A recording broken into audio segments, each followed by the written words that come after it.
The University Louisville men's basketball head coaching search is officially underway as the university parted ways with head coach Chris Mack on Wednesday afternoon. Yesterday's episode was all about identifying certain candidates. We will now start to discuss them, beginning with the two most popular that are being talked about on this episode of the Locked On Louisville podcast. Stay tuned.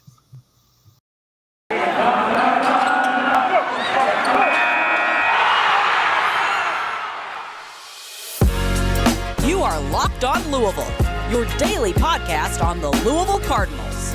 Part of the Locked On Podcast Network, your team every day. What is going on, everyone? Happy Friday. Welcome into another episode of the Locked On Louisville podcast. I'm your host, Dalton Pence.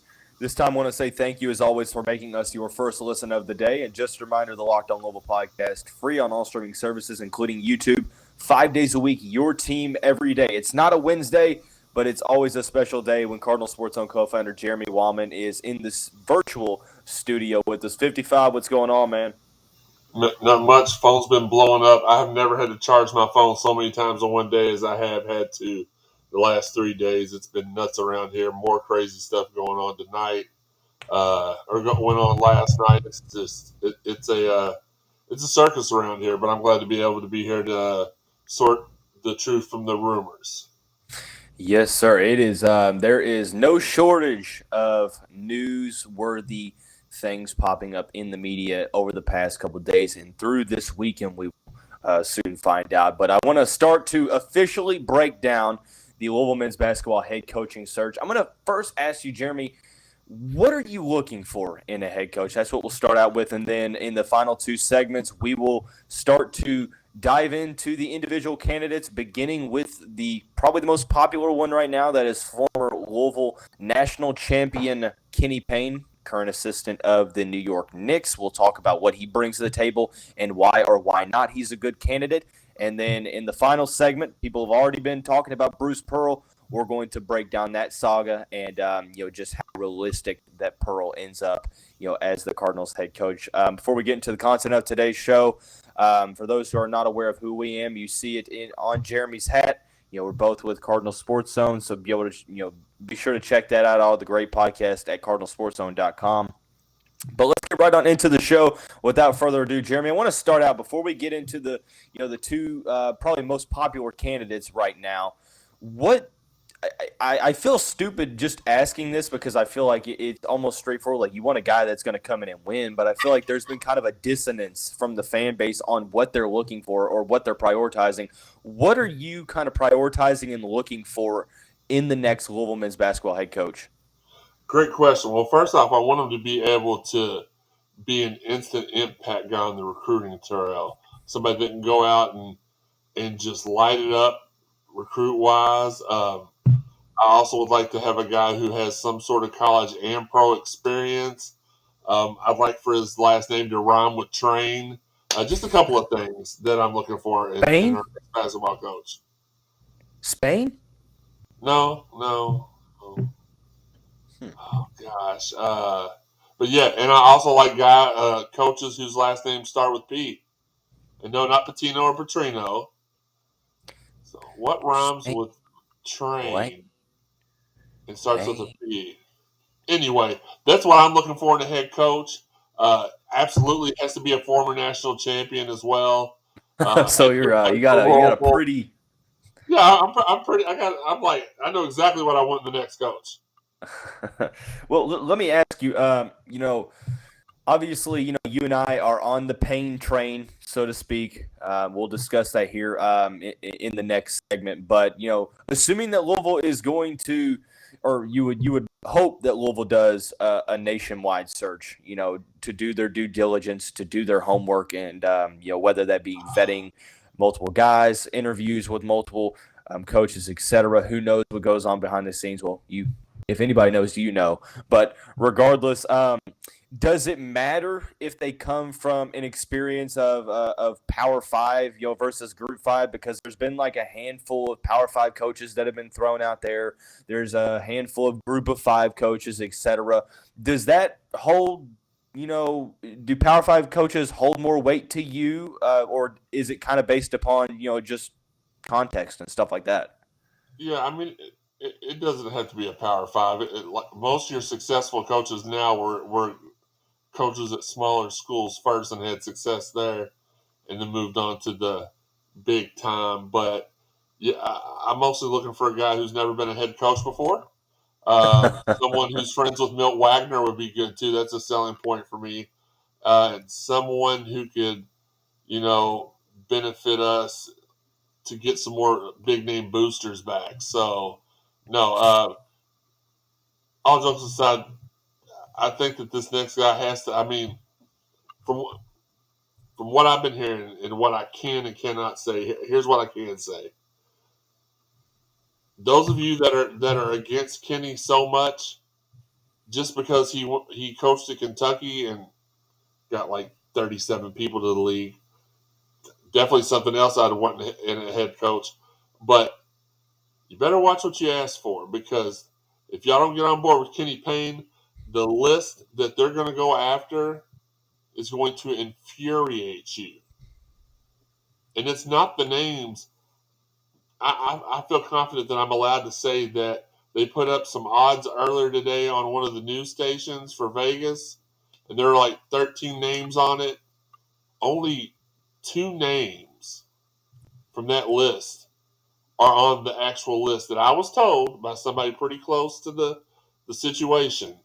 Uh, Only 2 of those names were on it, and the other 2 names that I was told are guys. It just would not be a great situation, I don't feel. None of them are Louisville guys, and when I say Louisville guys, I don't mean they're from Louisville. They play. I mean, for example, a guy like, and this is not a guy on the list, so don't everybody freak out. But a guy like I've seen Andy Inford's name thrown out there. Infield. Kevin, yeah, bless you. And I don't know his name.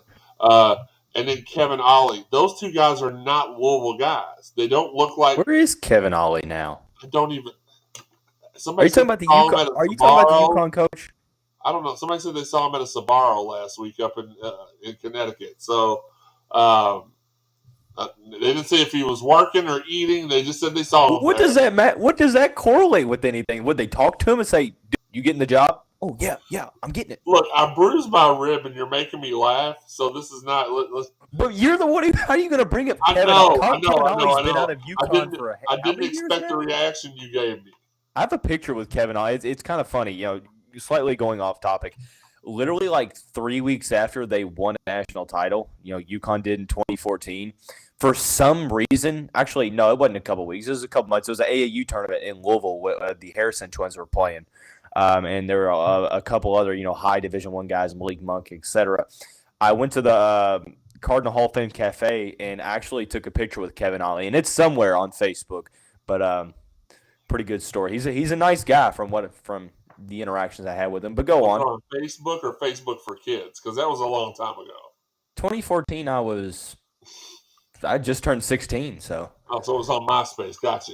Anyway, my point being, like these names that people are the names that are being considered are not the type of names that I would consider Louisville guys. Like a guy, the infield or outfield, whatever his name is, Ollie.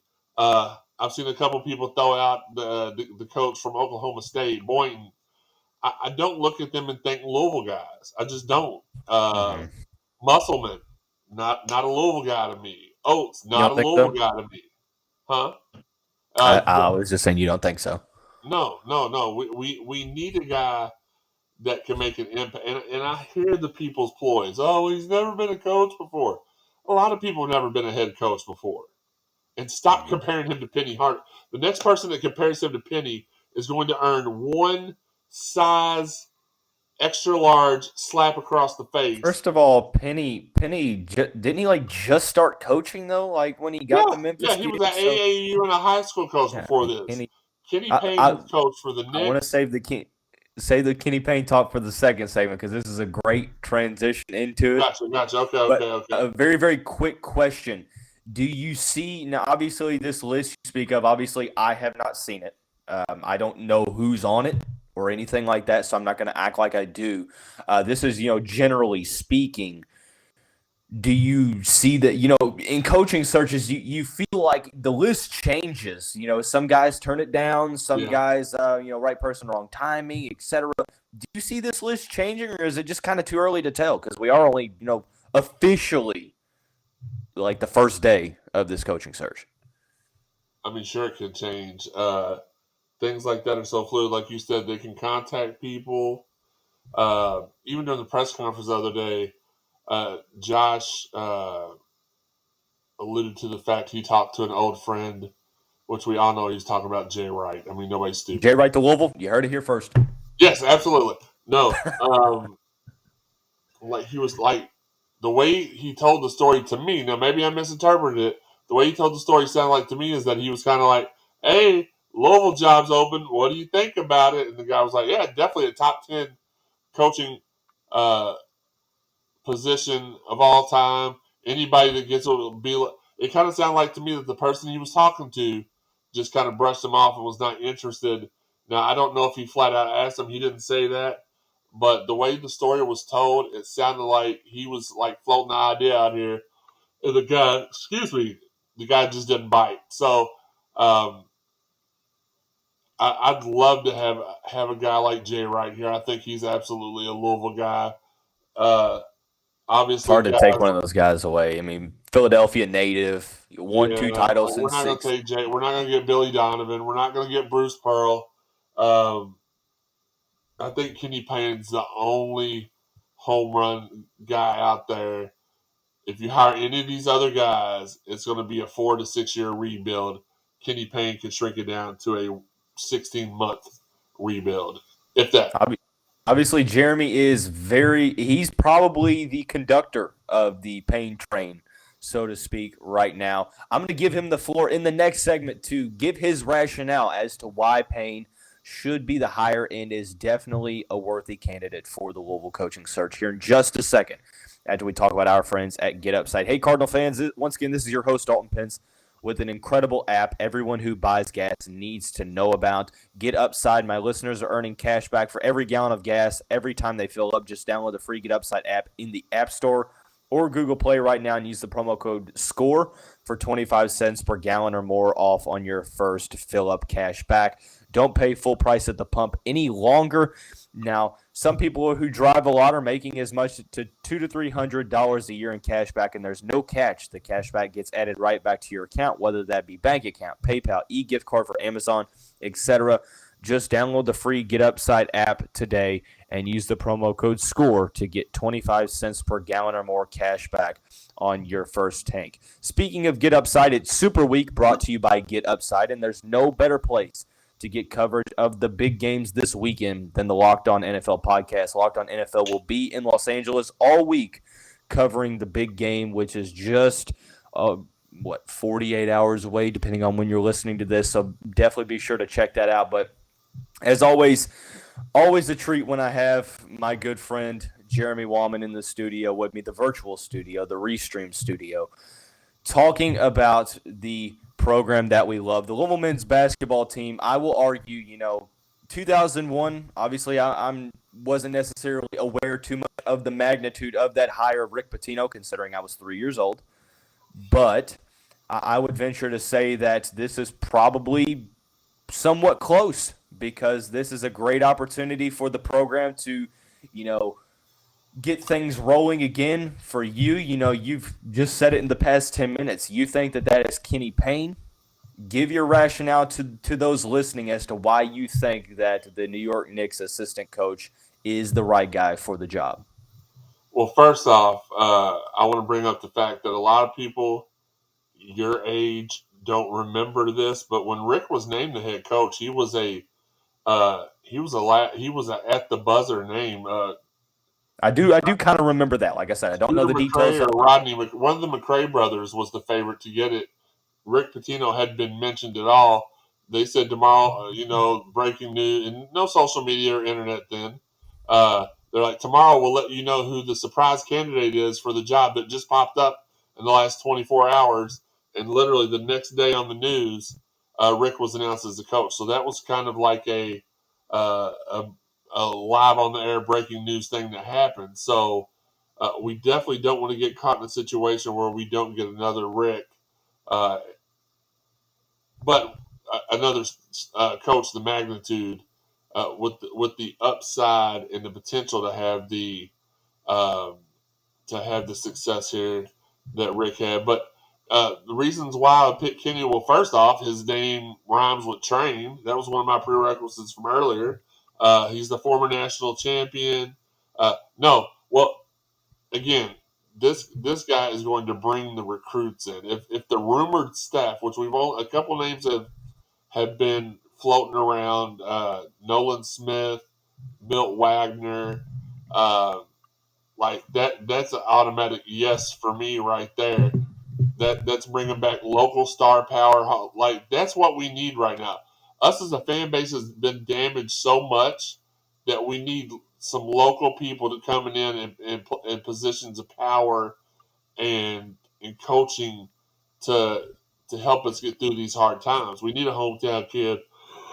Excuse me. Sorry, I don't know what's going on. And I know he's not from here. He played here, but we need a guy like that has the potential to turn our recruiting classes back to the way they were. I mean, in the '80s, which when I was 3.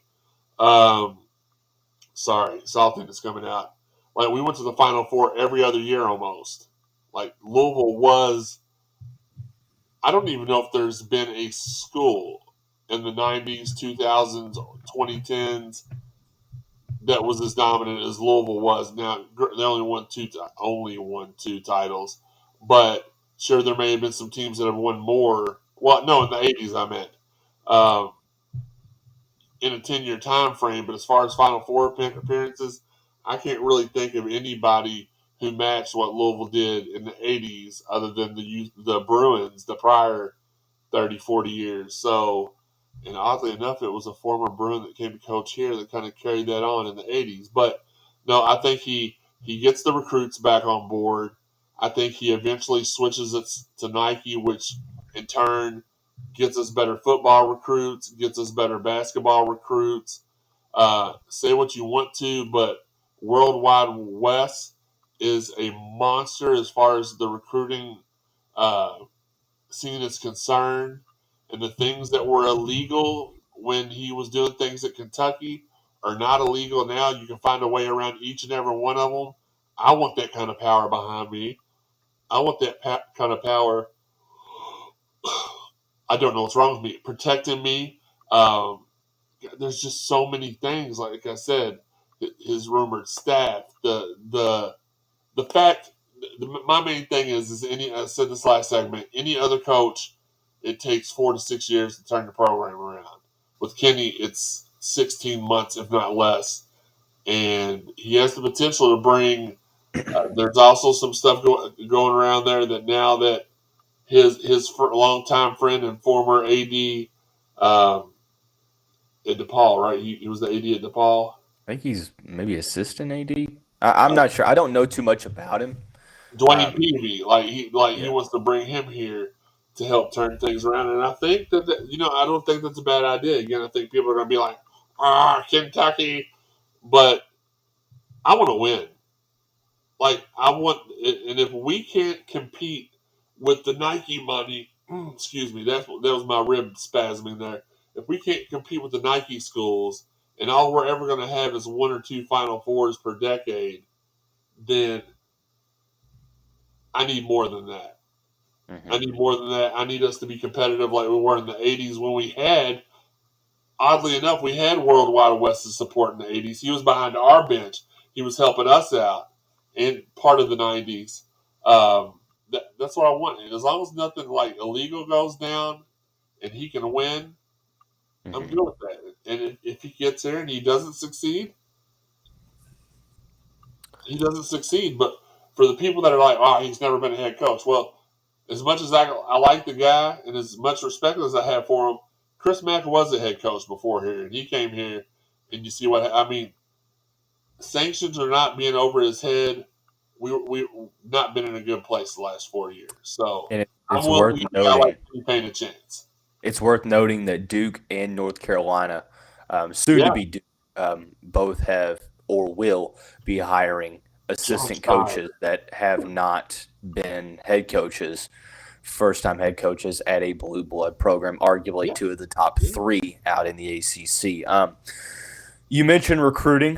Just a couple notes on that. With Milt Wagner, adding him to the staff, you would believe that, that does go a long way with the number one recruit in the 2023 class in DJ Wagner. But I really want to kind of get to where some of these concerns lie, because I think that a lot of the concerns surrounding Kenny Payne is the unknown.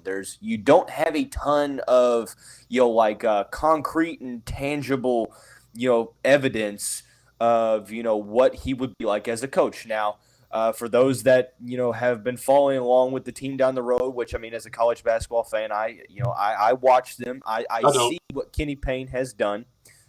With developing guys like Willie Cauley-Stein, Nick Richards, big men in particular, Julius Randle, R.J. Barrett up at the Knicks, both have credited him in their respective, developments as well. But I want to ask you, because there's a question that keeps floating around Twitter, and I don't know how to answer it. It is, what style and philosophy on the court would you see Kenny Payne incorporating on both offense and defense? And I think that one of the reasons why you have so much dissonance surrounding Kenny Payne's candidacy is the fact that a lot of people don't know.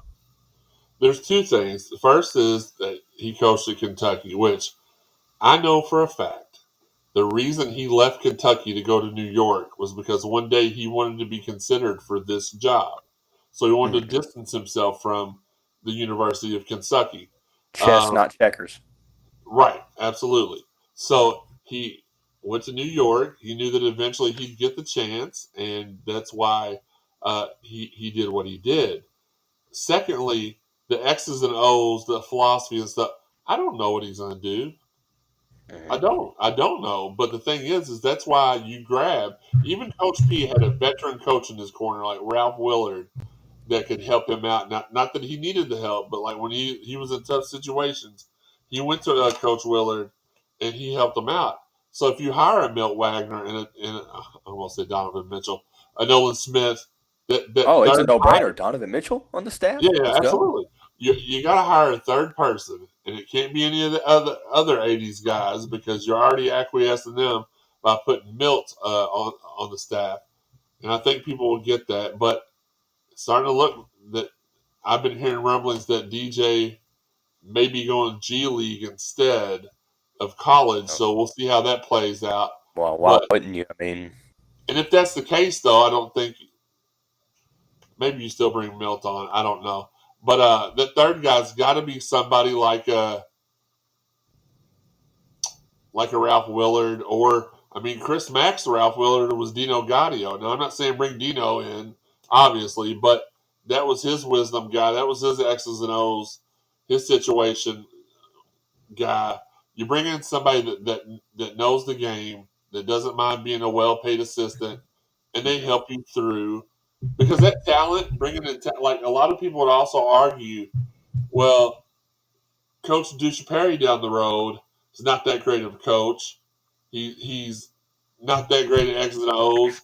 He's got help there, and you can tell by like his recruiting classes, he's had a bunch of talent, but not really got anything out of them. And what I would say to that is that he got a bunch of talent. They won 30-something games a year almost every year. Got upset a couple of times, and when you just cannot argue against results. And I think that Kenny Payne's resume, even though everybody out there is saying, "Oh, he don't have a resume," well, he does. It's as an assistant coach, and if you have to amass those wins and losses. And when you look up, Dalton, I think it was you the other day that sent to the group chat like a list of all the players he was responsible for signing.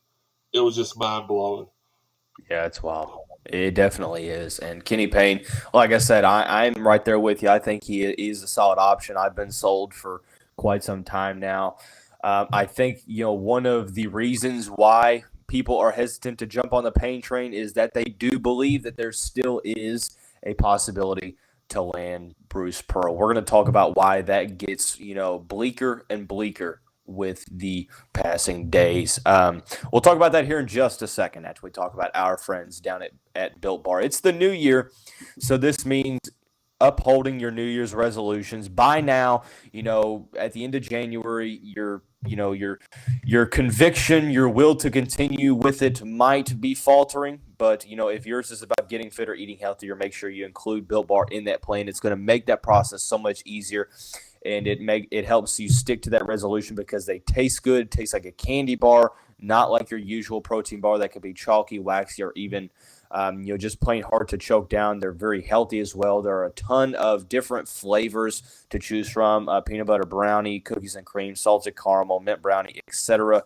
so on and so forth. Even if you're not a huge fan of working out, you can at least eat something that tastes good and is good for you. That way, when you enjoy a delicious Built Bar, you can almost count it as a workout. So do yourself a favor, go to Built.com, use the promo code LOCKED15, and you'll get 15% off what your order. Once again, that's use the promo code LOCKED15 for 15% off at Built.com. Final segment, we're going to dedicate it to talking about Bruce Pearl. For those who don't check social media at all, missed on Thursday that an Auburn-based media person came out with a story and said that the interest from Bruce Pearl is it's legit in terms of Louisville, and that it would be a solid opportunity. Mike Rutherford came out almost immediately after and said, "You know what? I'm seeing right through this. This looks like a man that's trying to levy, a contract extension, a raise, and a better incentive package." Which, I mean, the gravity of this position opening up will get some guys paid. We're going to accept that. Just their names being in the mix is threatening enough to get guys paid. And unfortunately, as much as I would love Bruce Pearl on the sidelines at the Yum, it looks like he's going to be a case of that. Is that something that you agree with as well? Well, I mean, if you all listened to the record-breaking Cardinal Sports Zone podcast episode 2 weeks ago, you heard that I mentioned that people close to Bruce Pearl said that there was interest from him. Then on last week's episode, I firmly come out and said no chance. He's either going to get his contract reworked, or he's going to go off to Maryland, because there are some ties there with him to Maryland. And lo and behold, later in the week, that stuff starts to trickle out. And so I don't think there's and then I think it was Sean maybe sent uh, a screenshot of a tweet in our group chat that said something along the lines of Auburn and Bruce Pearl were working on a contract extension now. Mm-hmm. So just hours after that hit the media, by the way. Yeah. So I think that you're right. And as much as it pains me to say it, I think Jeff was right to an extent, because the whole time I was telling him that there was interest, because that's what the people that know Bruce were telling me. He's like, well, no, he didn't start saying that it was a ploy until after I had said that I didn't think he was coming here anymore. And then Jeff was like, oh, it's a ploy. I didn't necessarily see it as a ploy at that point, but, it ended up being correct. So, no, stop telling me Bruce Pearl. I think Billy Donovan. Stop telling me Brad Stevens, John Gruden. He don't even coach basketball. Stop mentioning him. I think you're both right, because I think that there may have been interest, but there could have also been more interest to stay at Auburn, or possibly at the end of the day, make a quick switch to Maryland if that suits him. But I mean, we both could have been right. I think that we were, because the people I talked to were 1,000% confident that he was going to be our next coach. And then 4 days later, Maryland had contacted him, and they were like, wait a minute, you might want to pump your brakes on that. And I did. If you listened to the show last week, I said, not Bruce Pearl's not coming here. He's not. And people are like, "Oh, you don't know. What do you know?" Well, here's the thing. I'm gonna get this off my chest. I got a little Wahman rant to do real quick, if you're okay. Those of y'all out in social media and restream land just have started getting to know Jeremy Wahman in the last 10 years. What you all don't know is that I'm a very well. It just kind of, just to preface this, someone got under my skin today when they asked me, "Well, how do you know Kenny Payne wants the He job?" said, I asked him. I asked him because those of you on social media don't know that before all this came along, like in the 2008, 2009 area, everybody in Louisville that played sports, everybody in Louisville that was anybody, not trying to toot my own horn, but they know or knew who I was. I've got phone numbers in my phone right now that you all talk about them on Twitter. Hold on, let me get the reflection in there just right. There's Dalton. You talk about them on Twitter. I tell y'all yes or no.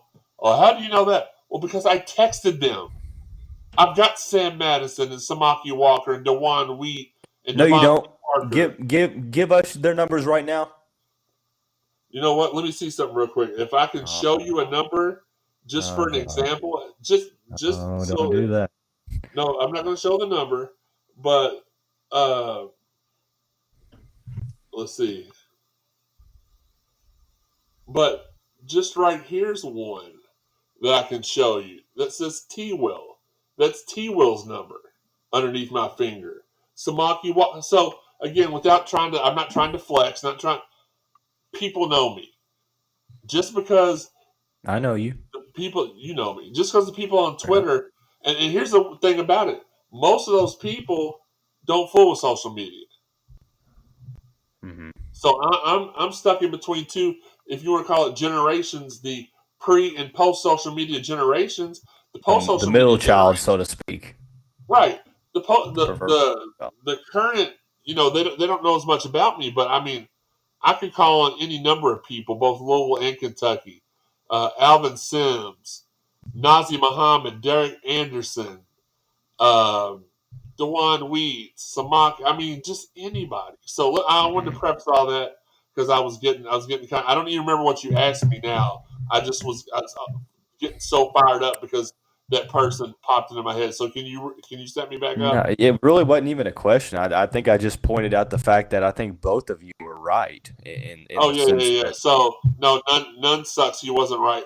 The fact of the matter is that when I tell y'all stuff, listen. Is it possible that people? Everybody's gonna be wrong every once in a while, but when you work as hard as it just bites my rear end when somebody tries to dismiss me and they don't even know me. I mean, how many stories have I broken on Twitter? Today, yeah. I broke one earlier yesterday. The reason why I'm yawning is because it's like 6 o'clock in the morning right now, and you Okay. got me recording this early. So I apologize for that, but thank you for letting me get my rant out of the way. No, I think one thing that I can add to that is I feel like since I've known you for about almost 2 years now, like truly known you. Right? Yeah, yeah. I I was gonna think say that because one thing that you've always done is that it's almost like a two-step verification, so to speak, when you're logging into something. Because even when you get told something, it's almost like when you tell me, you're like, okay, let me run that through to somebody else. yeah, Because if it's able to be, sometimes it's not, obviously, context-wise, but if it's able to be, you do because sometimes people unfortunately get misled. Yeah, hell, I've been misled at times. I've, burned myself on social media at times. And I think that, you know, it's one of those things to where some people put stuff out to BS, not really anybody in particular. I mean, I'm just saying in general, but there's other people like you that, like, for those listening, like, I can, pretty much double down and say that if he puts something out, there's something to it. It's not smoke. It's not something to just get people riled up, and stuff like that. But I don't like the clickbaiters. There's some people that are masters at clickbait, the masters of clickbaiting. clickbait, yeah. Master clickbait. Never mind. Move on. There's one last thing that I want to discuss when it comes to Bruce Pearl, and I've seen it all over because people have been in my mentions, and I haven't even mentioned the name Bruce Pearl. Auburn fans, there are a handful of fan bases that swear up and down that Louisville is not a better job than X program. Unless you are a fan of one of 6 programs, you're wrong.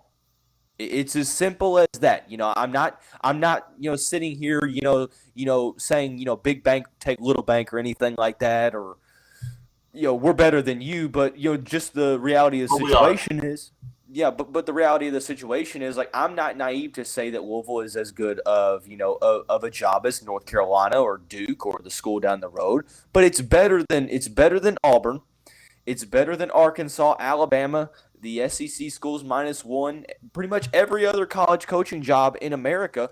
Louisville is better than, and you see that. Your own university is showing that. An Auburn media site said that Bruce Pearl was interested. Hours later, they're working out a contract extension. Yeah.